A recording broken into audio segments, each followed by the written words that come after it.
નમસ્કાર દર્શક મિત્રો, સિટી ન્યૂઝમાં આપ સૌનું સ્વાગત છે। સમાચારોની શરૂઆત કરતા પહેલા એક નજર આજના મુખ્ય સમાચારો પર। વાપીની હાઈટેક ઇન્ક્સ કંપનીમાં ડ્રમ કટિંગ કરતા સમયે કામદાર દાઝી જતા હોસ્પિટલ ખસેડાયા। બિલ્ડિંગના ખાડકૂવામાં પડી જતા માસૂમ બાળકનું મોત નીપજ્યું।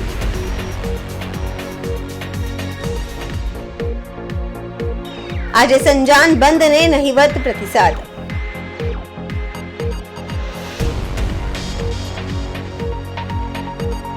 વટાર માર્ગ પર એક કન્ટેનરે સામેથી આવતી એક કારને મારી ટક્કર।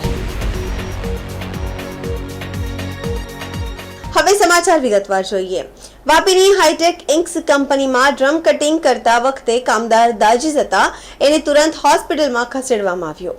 વાપીની હાઈટેક્સ ઇન્ક્સ કંપનીમાં ડ્રમ કટિંગ કરતા સમયે કામદાર દાઝી જતા એને તુરંત હોસ્પિટલમાં ખસેડવામાં આવ્યો હતો।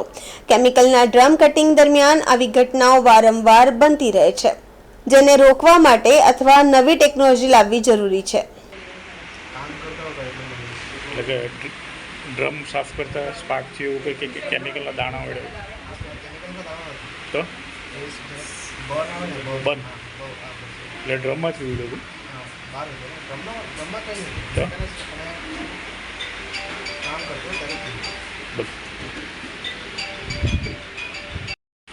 સિસ્ટર એક મિનિટ મીડિયાવાળા છે।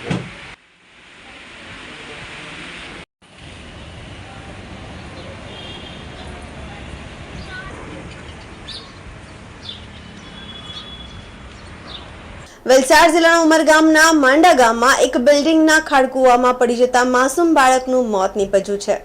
સરીગામ નજીક માંડાના વિસ્તારમાં આવેલી ગ્રીન પાર્ક બિલ્ડિંગમાં રહેતા એક પરિવારનું 8 વર્ષીય કૃષ્ણા વિશ્વકર્મા નામનું બાળક ક્યાંક જોવા ન મળતા પરિવાર અને પડોશીઓએ બાળકની શોધખોળ હાથ ધરી હતી।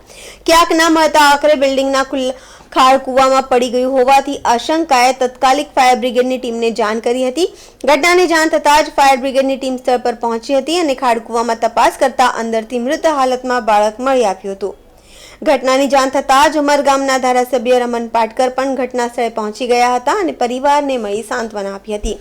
મળતી માહિતી મુજબ લાંબા સમયથી બિલ્ડિંગનો ખાડકૂવો ખુલ્લો હતો, આથી બિલ્ડરની બેદરકારીના કારણે એક પરિવારે પોતાનું બાળક ખોયું હતું। ઘટનાની જાણ થતાં જ ભીલાડ પોલીસે જરૂરી કાર્યવાહી હાથ ધરી છે।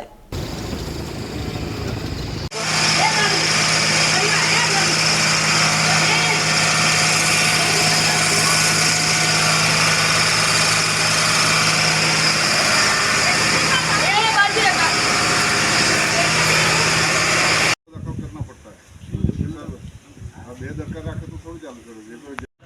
ये निकला हाँ निकला हाँ अच्छा हाँ बच्चा निकला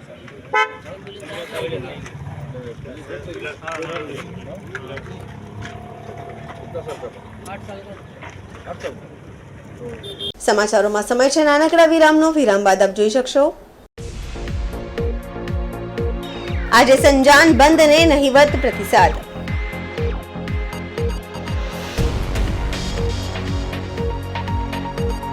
વટાર માર્ગ પર એક કન્ટેનરે સામેથી આવતી એક કારને મારી ટક્કર।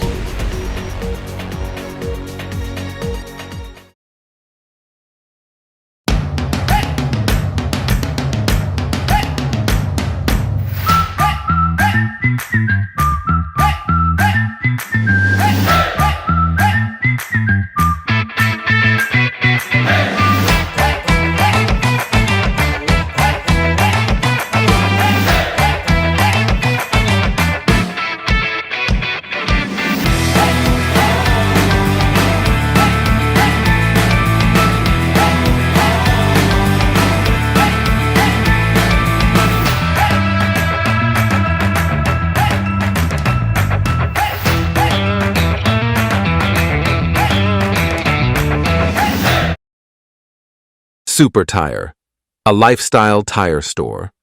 GIDC Crossroad, Vapi. વિરામ બાદ ફરી આપનું સ્વાગત છે।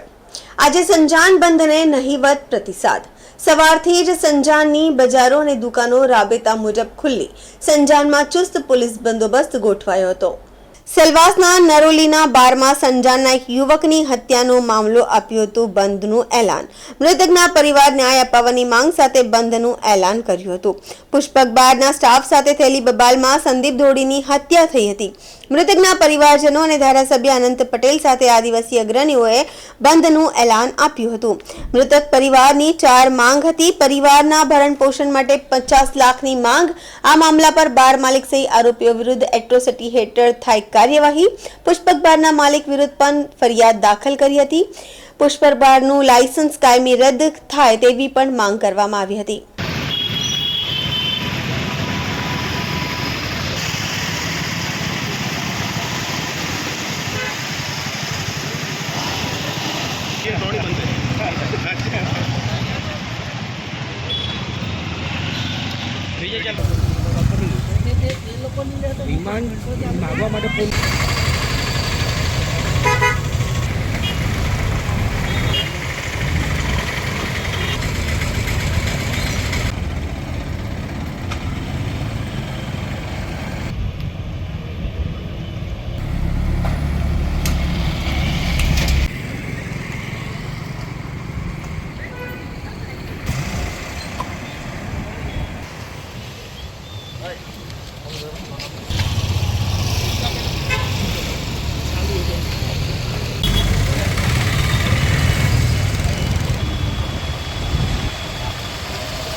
સમાચારોમાં ફરી સમય છે નાનકડા વિરામનો. વિરામ બાદ આપ જોઈ શકશો.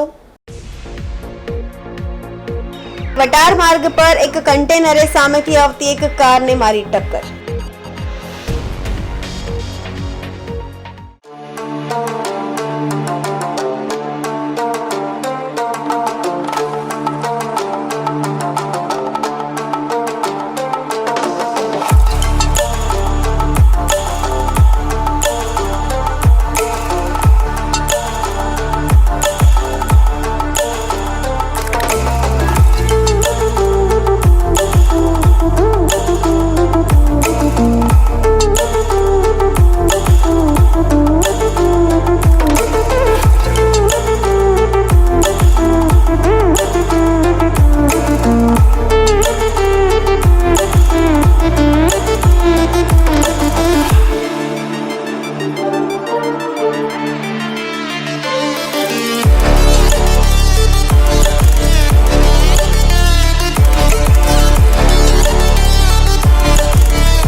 વિરામ બાદ ફરી આપનું સ્વાગત છે. સંઘપ્રદેશ દમણના કલરિયાથી વાપીના વટાર માર્ગ પર એક કન્ટેનરે સામેથી આવતી એક કારને ટક્કર મારી હતી. અકસ્માતમાં કારમાં સવાર પતિ પત્ની અને બાળકોને ઈજા થઈ હતી. જોકે અકસ્માત સર્જનાર કન્ટેનર ચાલક દારૂ પીધેલી હાલતમાં જોવા મળ્યો હતો. કારને ટક્કર માર્યા બાદ કન્ટેનર તળાવમાં ઉતરી ગયું હતું. દમણની રિયો પેકેજિંગ કંપનીમાં માલની ડિલિવરી કરી અને કન્ટેનર વટાર તરફ આવી રહ્યું હતું ત્યારે વટારના નીરવ પટેલ પરિવાર સાથે આ રોડ પરથી પસાર થઈ રહ્યા હતા. એ વખતે સામેથી આવતા કન્ટેનરે કારને જોરદાર ટક્કર મારી હતી. આ ટક્કરમાં કારમાં સવાર નીરવ પટેલ અને તેમની પત્ની અને પુત્રને ઈજાઓ પહોંચતા તેમને સારવાર માટે વાપીની જનસેવા હોસ્પિટલ ખસેડવામાં આવ્યા હતા. જ્યારે ટક્કર માર્યા બાદ કન્ટેનરની બાજુમાં પાણી ભરેલા કોતરમાં ઉતરી ગયું હતું. જોકે બનાવ બાદ આસપાસના લોકો એકઠા થયા હતા અને જોતા કન્ટેનરનો ચાલક ચિક્કાર દારૂ પીધેલી હાલતમાં જોવા મળ્યો હતો. તેને ચાલવાના પણ નહીં હતા અને પોતે પણ બિંદાસ રીતે દારૂ પીધો હોવાનું સ્વીકાર્યું હતું. આમ દારૂના નશામાં કન્ટેનર ચલાવતા ચાલકની બેદરકારીના કારણે અકસ્માત સર્જાયો હતો અને એક પરિવારનો જીવ જોખમમાં મુકાયો હતો. આ રસ્તો સાંકડો હોવાથી આ અગાઉ પણ અનેક વખત અકસ્માત સર્જાય છે. જો કે આ વખતે પિદ્દળ કન્ટેનર ચાલકે અકસ્માત સર્જાતા લોકોમાં રોષ વ્યાપ્યો હતો અને આ મામલે પોલીસને જાણ કરતા પોલીસે પણ હવે આ મામલે જરૂરી કાર્યવાહી હાથ ધરી હતી.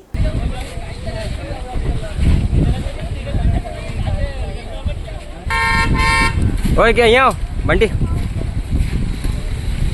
आगे सेठ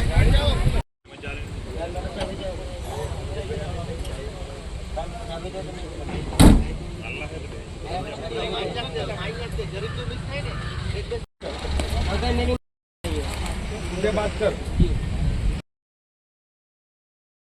चुप रहे कितना पिया था आज कितना दारू पिया है अंकल मैं दारू नहीं पिया था हमको मारा ये जो है ना ये गाड़ी का मालिक कौन है? अपना बसेगा हाँ?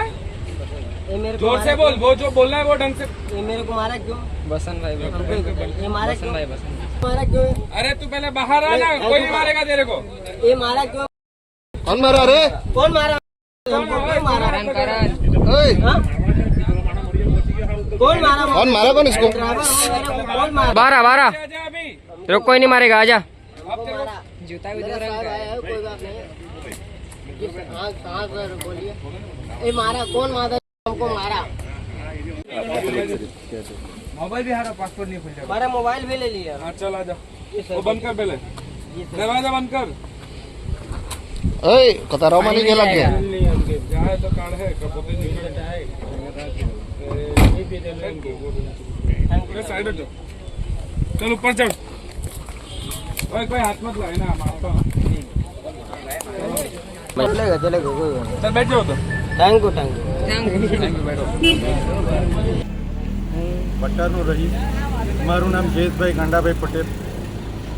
આ રોડ પ્રોપર રોડ છે કલારિયા ટુ વટાર અને એ રોડ માટે અમે કનુભાઈ જે આપણા નાણામંત્રી છે ગુજરાતના એમને ધવલભાઈ પટેલને ઘણી વખત અમે રિક્વેસ્ટ કરી કે સાહેબ આ રોડ છે જે કલારિયાથી જે વટારનો છે એની ઉપર વાપી પબ્લિક સ્કૂલની ઓછામાં ઓછી હજારોની સંખ્યામાં સ્ટુડન્ટ જાય છે અને બસ દોડે છે. પ્લસ વટારની બી બે સ્કૂલ આવેલી છે, એના બી સ્ટુડન્ટ જાય છે અને આવે છે. તો આ રસ્તો એટલો સાંકડો છે કે એમાં ટુ વ્હીલર સામસામે પસાર આજુબાજુથી થઈ શકતા નથી. તો એ બાબતે તમે સત્વરે અમને કંઈક પગલાં ભરો અને એમને રોડ થોડો પહોળો બનાવી આપો. એ માટે કેટલી વખત અમે રજૂઆત કરી. એમણે કીધું કે અમે આપેલો છે પણ એ રોડ ક્યારે થશે? જ્યારે કંઈક આવું એક્સિડન્ટ થઈ જાય અને કોઈકનું મોતની આપણે રાહ જોવી, આ શું યોગ્ય છે? અને સત્વરે આ રોડ પર પગલાં નહીં લેવામાં આવશે તો વટારના ગ્રામ્યજનો આનો પૂરેપૂરો વિરોધ નોંધાવશે. કારણ કે આ રોડ બાબતે સવાર સાંજ અહીંયાથી હજારોની સંખ્યામાં સોમનાથ પર કામદારો જાય છે અને એમને પણ તકલીફ છે. અમે બી અમારા છોકરાને જ્યારથી ઘરેથી જાય છે ત્યારથી કે બેટા પેલો રોડ જોજો અને એને સાચવીને જોજો, કારણ કે અમને તો ખબર છે લોકલ છે એટલે.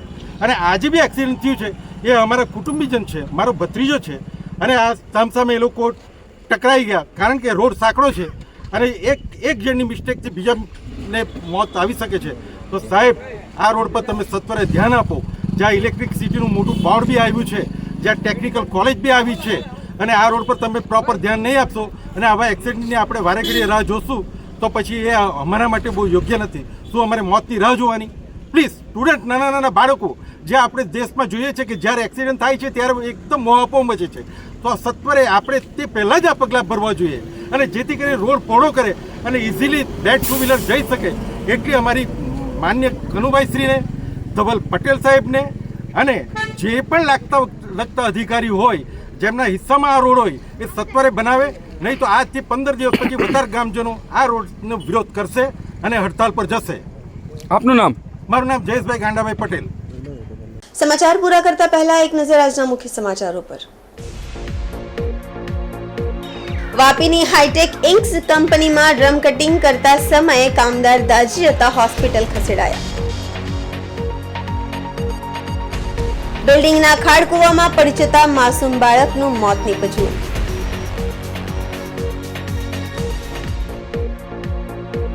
આજે સંજાન બંધને નહિવત પ્રતિસાદ.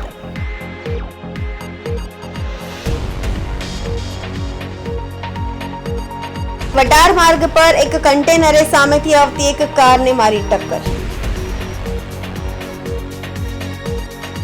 તો આ હતા અત્યાર સુધીના સમાચાર. જોતા રહો સિટી ન્યૂઝ. નમસ્કાર.